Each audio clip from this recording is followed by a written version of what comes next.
Ricardo, seja muito bem-vindo ao Aventuras na História para falar exatamente sobre o conflito que, infelizmente, há mais de 48 horas está aí rodeando, né, e assustando todo mundo, que é o conflito entre Israel e Palestina. Seja muito bem-vindo à nossa marca para a gente conversar um pouco sobre esse triste assunto. Obrigado, Isabelle. Sempre um prazer estar colaborando aqui com o pessoal da Aventuras na História, nessas coberturas. Felizmente, os temas não são os melhores, mas a gente tem que entender e contextualizar. Então, para aqueles que estão nos assistindo aqui agora, queridos ouvintes, queridos assinantes, muito obrigado, muito prazer. Eu sou o professor Ricardo Lobato, sou CEO e analista-chefe da Equilíbrio Consultoria, uma consultoria de risco político brasileira, e nós somos parceiros da Aventuras na História e da editora Perfil em vários temas no que tange a defesa, segurança e geopolítica de uma forma geral. E, Ricardo, para a gente começar então a entender um pouco melhor esse conflito, como tudo está acontecendo, nós estamos acompanhando e cobrindo também, né, tudo que está acontecendo lá em Israel e também em Palestina, e tudo aquilo que está envolvendo esse conflito. Mas para a gente entender exatamente como começou toda essa discussão acerca dessa guerra que agora está se passando, o que motivou esse conflito que já acontece há várias décadas entre Israel e Palestina? Tem algo que dificulta no processo de paz entre essas duas nações? A gente olha para esse contexto específico, né, a gente pode citar uma dúzia de fatores, mas é óbvio que sempre tem um estopim. A relação entre Israel e Palestina, ela nunca foi fácil, desde a criação do Estado de Israel em 1947, 48, em todo aquele processo ali capitaneado pelas Nações Unidas, e o estabelecimento de facto como Estado em 1948. Tanto que antes do estabelecimento de Israel, pós Primeira Guerra Mundial, o nome era Mandato Britânico na Palestina, ou seja, os palestinos usam isso como um argumento, dizendo que aquele dali não é um Estado propriamente, a própria ONU adota a solução de dois Estados, mas para a gente não ter que voltar a 48, que aí a gente tem que falar de todas as guerras árabes-israelenses nesse meio tempo, a gente pode destacar alguns fatos que aconteceram de 1990 para cá, duas etapas, de 1990 para cá e mais especificamente de dezembro de 2022 para cá. 1990 para cá, aquele de extensão, fim do mundo bipolar ali assim, com o final da União Soviética, queda do Muro de Berlim em 89. Muitos dos países árabes eram apoiados financeiramente pela União Soviética em questão material e viram que o mundo já estava mudando. Jordânia e Egito já tinham estabelecido relações de paz com Israel e os palestinos começam um processo de negociação secreto com Israel no primeiro momento, capitaneado pela Noruega, que vai desaguar naquilo que ficou conhecido como os Acordos de Oslo. As fronteiras que a gente conhece hoje em dia, tanto da faixa de Gaza, o epicentro do conflito atual, quanto da Cisjordânia, ou seja, esses dois enclaves palestinos em terras israelenses, são fronteiras definidas nesse acordo de Oslo. O mais interessante, quem era a autoridade que representava os palestinos na época era a OLP, Organização pela Libertação da Palestina, que tinha como chefe o já falecido Yasser Arafat. A OLP ainda existe hoje em dia, mas ela vem perdendo importância desde o final dos anos 90, justamente para outros grupos que atuam na região, como a Autoridade Palestina, que governa a Cisjordânia, e o próprio Hamas, tido por alguns países ocidentais como grupo terrorista, que é o protagonista desse conflito atual. Feita esta consideração, a gente vai para 2022. O que acontece? Israel vinha de um processo interno político muito complexo. A gente tem a situação do Benjamin Netanyahu, primeiro-ministro, que já foi primeiro-ministro em outras ocasiões e que conseguiu derrotar nas urnas a antiga coalizão para chegar ao poder. Só que ele volta ao poder em dezembro de 2022 numa situação diferente e mais enfraquecido que nas anteriores. Ele, que governou Israel ali assim por mais de 10 anos, ininterruptamente, no final dos anos 2000, início dos anos 2010, ele volta ao poder numa outra coalizão apoiada, porque alguns analistas internacionais vão chamar de radicais, nós vamos chamar aqui de extremados.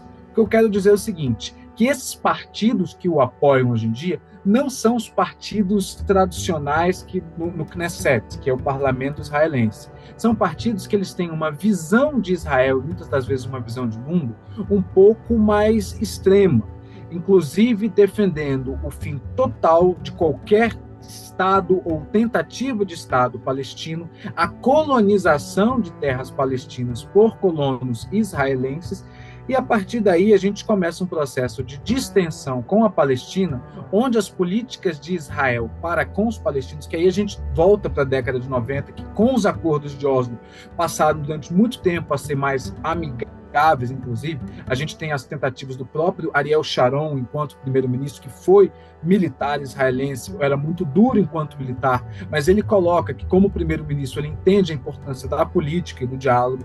A gente tem a tentativa de outros líderes israelenses da velha guarda, que lutaram nas guerras de independência de Israel e nas guerras de atrito com as forças árabes ao longo dos anos 60, 70 e 80, que vinham numa política de apaziguamento com a Palestina. Essa política, hoje em dia, ela não existe mais. Essa política, justamente com a ascensão ao poder desses partidos mais extremos, formando essa coalizão, que é uma coalizão, primeira vez que Israel dá um passo mais à esquerda, porque é interessante que Israel, mesmo tendo sido sempre um grande aliado do Ocidente, foi considerado, inclusive nas décadas de 60 e 70, como um país bem social-democrata, e alguns políticos norte-americanos da época, inclusive, diziam que Israel era uma nação quase comunista, isso no auge da Guerra Fria. Ou seja, colocando em aspectos políticos, hoje em dia Israel se posiciona mais à direita do aspecto político, tendo como principal alvo, muitas das vezes, os palestinos. E isso daí vai levar, claro, a um atrito do outro lado, que também vai se alimentar do sentimento anti-Israel que existe na região entre essas comunidades, para que seu discurso possa prevalecer. E aí a gente tem um último detalhe, que é tido como, por exemplo, o nome dessa operação lançada pelo Hamas, uma tradução literal seria Tempestade de Al-Aqsa. Al-Aqsa é uma mesquita que ela fica em território disputado em Jerusalém por palestinos, árabes, muçulmanos, de uma forma geral, e israelenses. Com a ascensão desse novo governo ao poder, vários, principalmente israelenses ortodoxos, adeptos da ortodoxia do judaísmo, começaram a frequentar essa mesquita, escoltados pela polícia israelense, o que foi visto por muitos grupos palestinos, como uma afronta direta ao Islã. A gente pode colocar a culpa somente nisso de ter iniciado? Óbvio que não. As tensões elas ficam no ar, mas assim como na Primeira Guerra Mundial, bastou o assassinato de Francisco Ferdinando para que o conflito começasse. Igual agora. Toda essa tensão manifestada, ela desagou a partir desse ato dessa ida à mesquita, e já vinha alimentando uma animosidade da parte palestina contra os israelenses. E por que o Hamas ele não reconhece a existência de Israel? A gente sabe que tem esse conflito, né, exatamente com essa questão de Israel, de ter até mesmo uma parte mais religiosa envolvida. Mas por que esse grupo ele não reconhece a existência de Israel, no caso? Vou começar pelo que é o Hamas. O Hamas, na verdade, ele é uma sigla para Movimento de Resistência Islâmica, isso numa tradução literal para o português. Ele é um movimento, como o próprio nome diz, de resistência islâmica, que ele começa ali por volta de 86, 87. E o que acontece nesse meio tempo?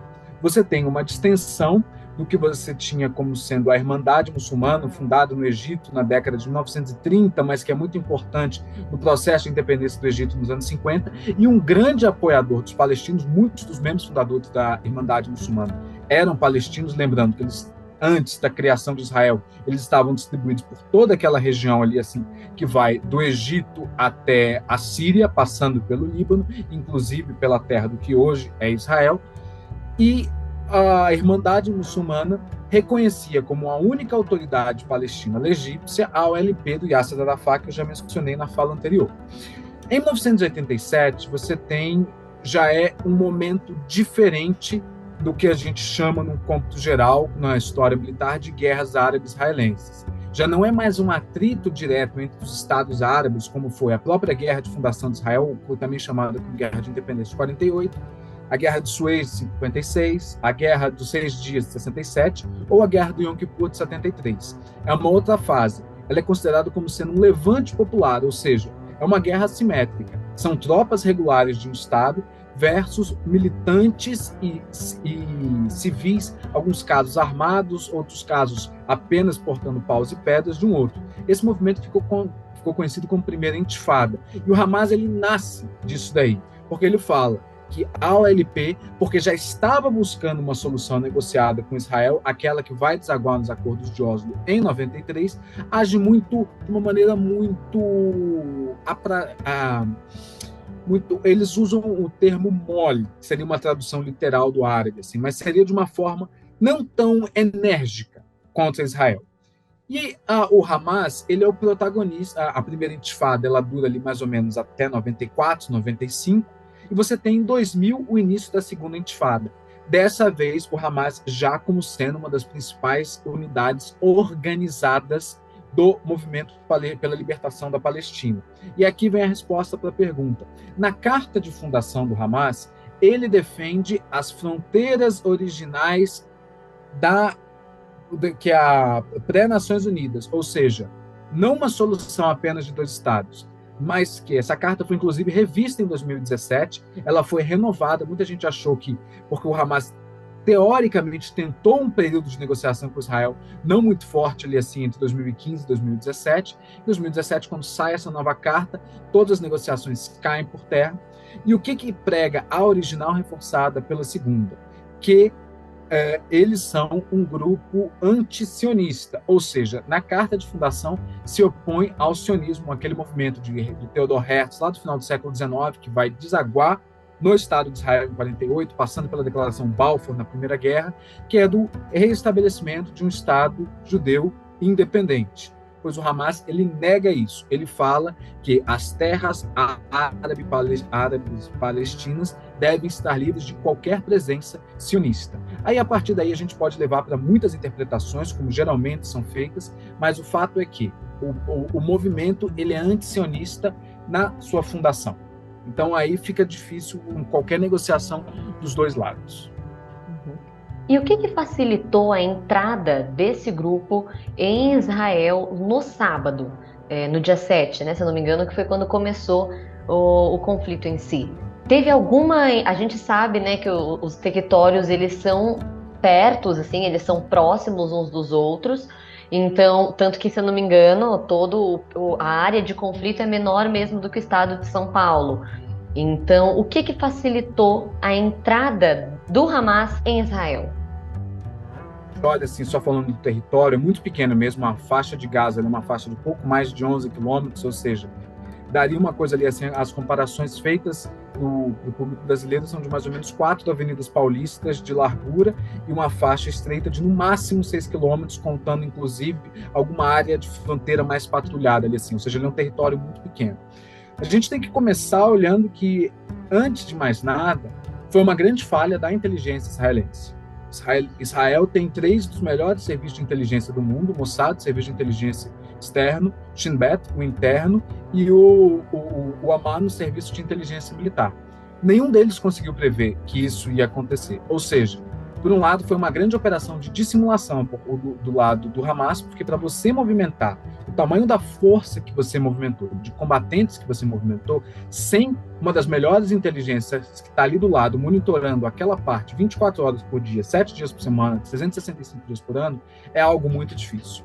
Em segundo ponto, que também as outras inteligências ocidentais não pegaram, o que já está começando a vir à tona é que 2 semanas atrás, as autoridades egípcias, que não são exatamente aliadas, mas têm acordos de paz com Israel, reconhecem Israel desde os anos 70, dos acordos de Camp David, informaram o governo israelense que algo estranho estava acontecendo na região, mas que isso não foi levado a sério. Então, tido isso, essa grande falha de inteligência, a gente vai para o segundo ponto. No dia 6, fez exatamente 50 anos da Guerra do Yom Kippur. A Guerra do Yom Kippur também pegou Israel de surpresa, ou seja, começa de sábado, 50 anos mais um dia. Ou seja, foi um aniversário, inclusive a TV israelense vinha exibindo imagens, fazendo entrevistas com veteranos da campanha, estava um momento muito saudosista.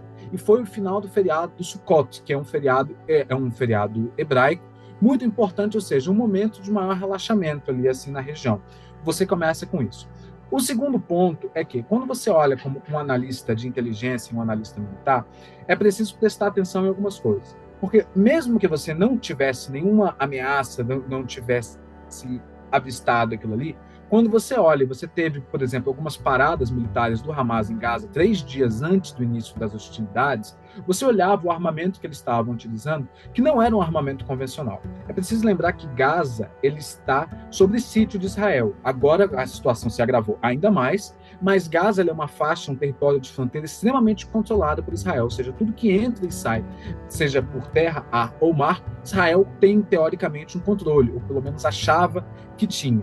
Então, ou seja, tudo tem que ser uma solução caseira, mas mesmo assim, alguns tipos de armamento demonstrados são de fabricação local, mas também tem outros que você, inclusive, algumas em serviços de inteligência ocidentais já colocaram que tem, inclusive, armamento desviado da ajuda que foi mandada para a Ucrânia pelos países ocidentais. Ou seja, para a gente entender como que é a geopolítica e a globalização dos conflitos armados. Quando a gente olha tudo isso, e você olha os movimentos, tem um outro fator que ele não pode ser ignorado.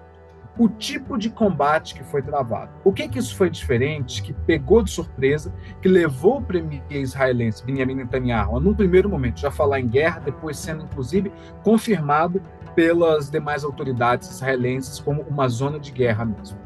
Primeiro, foi a primeira vez que Israel foi atacado em profundidade dentro do seu território desde 1948. Na Guerra de 73, que foi o último grande ataque que Israel sofreu, Israel conseguiu não deixar que as tropas dos principais beligerantes oponentes, que era a Jordânia e depois eram principalmente Egito e Síria, penetrassem no território israelense. Por uma questão muito simples. Tem, de forma genérica, dois tipos de doutrina de combate. A doutrina de combate em profundidade, que é o que um país como, por exemplo, a Rússia utilizou na Segunda Guerra, nas guerras napoleônicas.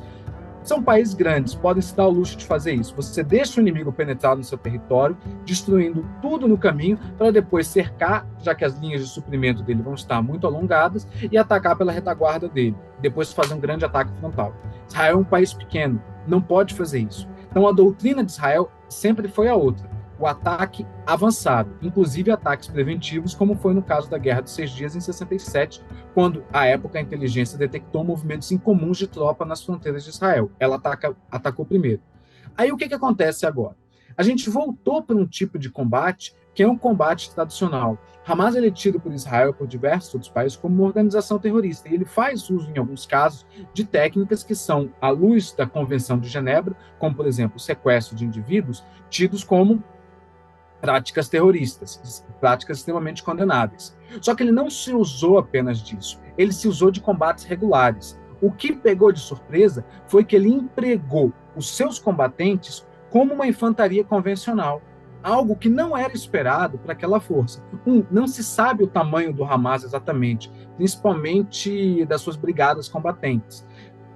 Vários relatórios mostram que pode ser uma força de 20 mil homens a 80 mil homens, ou seja, a gente tem um gap muito grande aqui.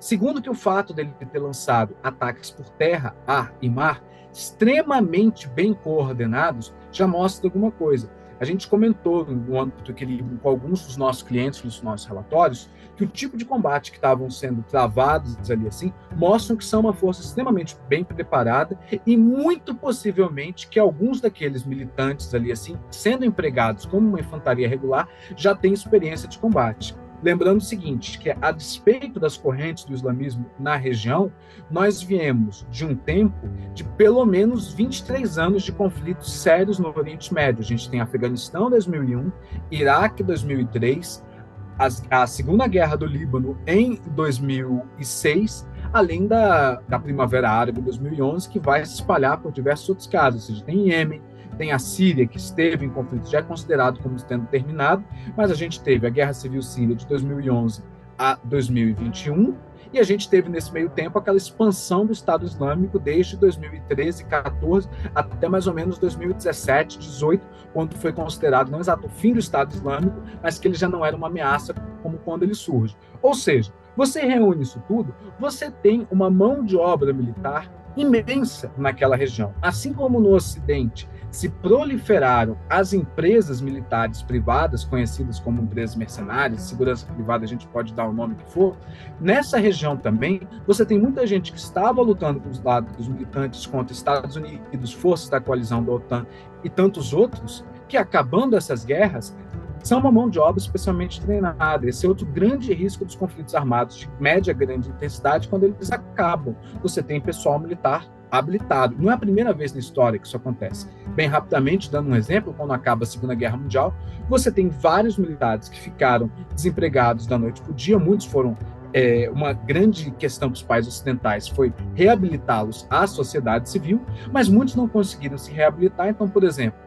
quando a gente olha os contingentes franceses na Guerra da Indochina, de 1948 a 1953, uma boa parte das brigadas da Legião Estrangeira eram de ex-combatentes, muitos inclusive alemães, que haviam combatido contra os franceses na guerra, e depois da guerra entraram para a Legião porque não sabiam o que fazer, não sabiam como voltar para a sociedade civil. E hoje em dia, com a quantidade de conflitos acabados e outros terminando que existem, novamente isso é um risco. Então, assim, colocar como que isso começou, uma grande falha dos serviços de inteligência e uma estratégia diferente sendo empregada. Se a gente olha, quando a gente já falou, inclusive isso aqui na Aventuras na História, as lições que a Ucrânia o conflito na Ucrânia tem trazido hoje em dia é que guerras de atrito voltaram a acontecer. Aqueles conflitos assimétricos, como se caracterizaram Iraque, Afeganistão e tantos outros, não vou dizer que eles já sejam passado, mas a gente pode ver que uma organização tida como terrorista está usando combatentes, está empregando combatentes como soldados regulares, além, claro, de outras técnicas de guerra assimétrica. Mas isso que tem confundido um pouco os analistas militares. E, Ricardo, você fez exatamente algumas análises, né, de como tudo se iniciou e como tudo está sendo feito agora.